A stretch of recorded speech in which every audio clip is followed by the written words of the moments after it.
Hi, ladies and gentlemen. I'm Morris Merriweather, the host of Straight Talk in Room 503, and also the author of Enough is Enough, Failure of Our Public Education System. I'm glad that you're joining me for another session in Room 503.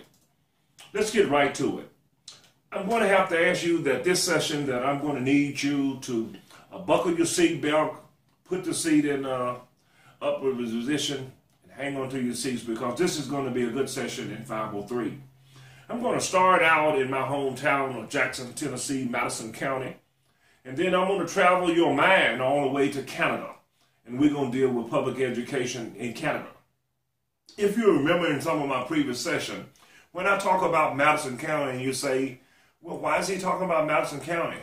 I live in Chicago, I live in Atlanta, I live in Washington, D.C., I live in Utah. It doesn't make any difference what's happening in the small counties and the metropolitan areas. I'm getting twisted tongue, but it's coming out. Stay with me. I told you to hang on. What's happening in the small towns are happening in the large city. People are the same. You're surely not telling me that someone in Washington, D.C. is different than someone from Bucksnort. That doesn't make any difference. People are the same. Children are the same. We all are doing things in a different way. So here's the point. Let's start in Madison County. It has been the history that most of the time, superintendents does not make statements in reference to public education once they retire and leave public education. But things have gotten so out of shape and so deteriorating in my hometown of public education that a former superintendent made a statement on Facebook in reference to what's going on in a job that he left. It happens to be that I concur with what he said. I'm disappointed in the statement that I'm going to read you shortly from the former superintendent, but ladies and gentlemen, it's true. And we're just as quiet as parents, teachers, lawyers, doctors, professionals, unprofessional. We're just quiet, but yet we're all saying, oh, I love children. I'm interested in their welfare. Get on the bus, get your good education. You'll get a good job. Then we could care less about what's really going on because we won't attend the school board meeting. We won't call our superintendents and our principals. We won't call our county commissioner who are the funding sources for education. We won't call the Chamber of Commerce and ask why is it that we're not making sure that the best quality education is in our hometown. We're just some people who will just sit back and criticize and talk among ourselves. Let me get on to with this. This was in from our Facebook page. And if you want to read the same statement, all you got to do is go to my Facebook page for Morris Merriweather, and you can read this for yourself, but allow me to read it. It says, from a former Jackson-Madison County superintendent. This comment was posted on someone's Facebook page. We can't find who to someone else. But this is what he said. In the meantime, you're going to see the best and the finest teachers and students flee either to another county or to private schools. I am so sad for those teachers and students that are remaining in a district run by outsiders who will implement all of this and immediately to another state and immediately to be off to another state. So he's saying that we are hiring outsiders to come in and run the school system. And once they make this impact, and most of the time it's negative, then they off to another state to do the same thing in another state. Doesn't that sound like public education? Please, someone needs to realize that local people are the only people that have a heart for the outcome of such drastic moves. It just seems ironic to me that during the same time frame, county leaders are talking about closing schools, that they are anticipating a $30 million jail improvement. Let me bring that back to you. While we're talking about in my hometown, closing some schools to save $26 million, our county officials has approved for an anticipated $30 million jail addition to put those same students that you are sending to school and not coming and participating and talking about improving their education. They're talking about building jails to house Billy and Johnny and Susie. As you know, I moved to Chester County. This particular superintendent was in Madison County. He moved to Close County and loved the peace and quietness. We also have a principal by the name of, and I'll just leave his name out. I haven't asked to put his name in here, but he was the former principal of one of the high schools. And it goes on to say that he was run off from this particular high school. I won't call that name. And he's also saying in here that they have another gentleman who I don't want to call his name, who is doing the teacher training that was also in another school system. We're going to have to build a wall to keep Madison County out. Did you hear that, ladies and gentlemen? He's saying that this particular superintendent in Madison County ran off a high school principal, and another county was glad to receive him, and they have him over there working in his high school. Now, if he is a bad principal for Madison County, why would Chester County want him? It's a lot of politics. It don't have anything to do with your child. I pray that someone, this is the superintendent, you know, prayer is not supposed to be in the schools, but listen what this superintendent says. I pray that someone soon will realize that there are local people that can do the job we did 10 years ago. This is a local superintendent talking. Now that's in my hometown. Ladies and gentlemen, I'm going to come back and we're going to talk a little bit more about Madison County. And then I'm going to tell you about something that you need to know about. And then we're going to end up the session in Canada. So your man going to need to travel with me. We'll be right back. Welcome back, ladies and gentlemen. And let me conclude on my hometown. We're in the process in my hometown of closing some schools in order to, as the superintendent, the chairman of the school board, and this firm that they had are trying to save, and they say, telling the public, we're going to save $20 million if we close some elementaries and some high schools in my hometown, that we can save money.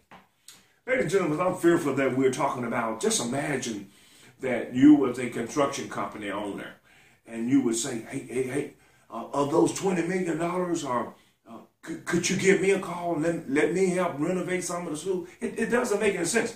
They're going to close a high school and make it an elementary, and then going to make a middle school, a high school. And ladies and gentlemen, if you remember in elementary school, the lockers, the doors, the water fountain, everything is low, the playground equipment. When they close those elementary schools, they're going to have to go out there and pull up the little slides and little John Marie things out there at the play with the kids play on and move them over to a high school.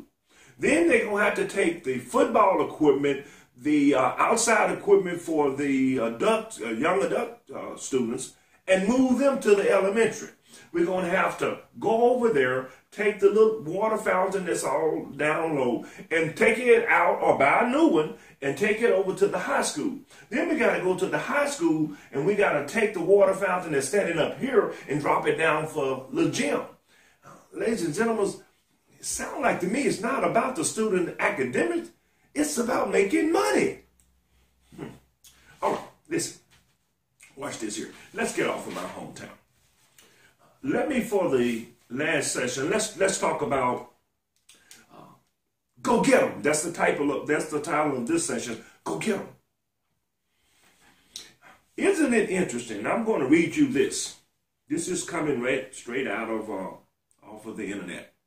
Isn't it interesting that in order to be a teacher or a superintendent or a principal, You have to go to high school for 4 years and then have to go to college for 4 years, and you receive a bachelor's degree in the subject that you're going to teach, as well as that you got to complete the secondary or elementary education.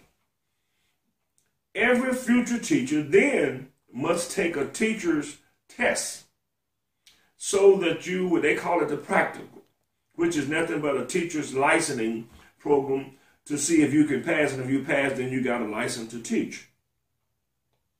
Ladies and gentlemen, isn't that kind of strange that you go through all of that? Once you get your teacher's license, you go straight into the classroom. Good morning, boys and girls. I'm Miss Thomas. I am your math teacher. These are the requirements, and this is what we'll be doing. And then she started teaching. Nobody's in there to mentor her. She's straight out of college. No one's come in to talk and do nothing but to evaluation time. Then they run in her room and evaluate her. Now, when you go to become a physician, you go to college for 4 years. You go to med school for 4 years. You can't come straight out of med school and go straight in the operating room, start taking hearts out, start amputating legs, start practicing medicine. You have to then serve, which is called doing your resident. You do your resident for another 2 years. And then you are under the supervision of a doctor, a proven doctor. And then you're allowed to go out and have your own practice. We're not talking about amputation. We're talking about educating our young boys and girls. Why are we turning loose teachers into the school system to teach our boys and girls? No mentoring. Why not go get Miss Jones? She is the best teacher we have on this hallway, and get her to mentor this teacher. Why is it that we don't have buddy systems where we check on the teacher? She just out there on her own. I was in a room and the teacher was crying because she says, "I've just been thrown out here. I had no idea it was like this." Ladies and gentlemen, we're in serious problems. Now, in order to be a teacher's assistant in the classroom, you only have to have a high school education or a GED, which means that I didn't get the requirements. I went back and picked up some courses, and now I passed and I got the GED. I'm in the classroom helping Miss Jones. Miss Jones doesn't have anyone helping her, and yet we got someone in there helping the teacher, and the teacher hasn't got help. Ladies and gentlemen, it doesn't sound like public education is off to a good run. That is why in my hometown that the superintendent was saying they're going to have to be a wall to keep students out of private schools from our county. We're paying, this is from the superintendent, there's 12,000 kids on our road. We're paying for 17,000, which is 5,000 students have left public education and gone into private school. That's this year figure. What will next year and the next year and the next year figure? We'll be up to 10,000 kids.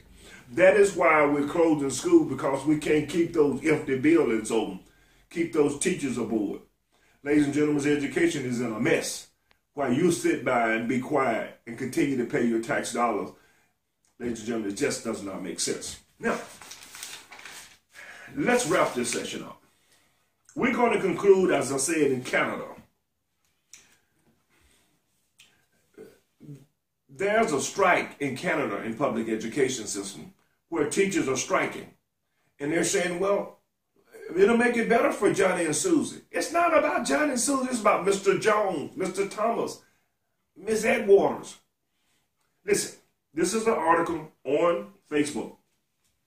Teachers don't strike for kids, they strike for themselves. Of the $19.1 million increase spending on public education across Canada from 2003 to 2004 to 2012 to 2013. $13.8 million, or 72% of the $19.1 million, went to improve what? Academics? Resources for the students? No. Salaries for the teachers benefits for the teachers, and pension when they retire. Does that sound like we care about public education? We care about Johnny? It's all a joke. Put another way, almost $3 out of almost 3 out of 4 taxpayers' dollars didn't go toward improving school for the benefit of the students. It was for the benefit of the teachers, who also have great benefits. Listen, instead it went to enhance compensation package for the teachers and other staff members. Ladies and gentlemen, I urge you to get concerned about public education. It's not about the students. It's about the teachers. It's about fattening the pockets of the construction guys, making sure that the vendors, you can provide all of the janitorial supplies. While in my hometown, the buildings are dilapidated. It's crumbling.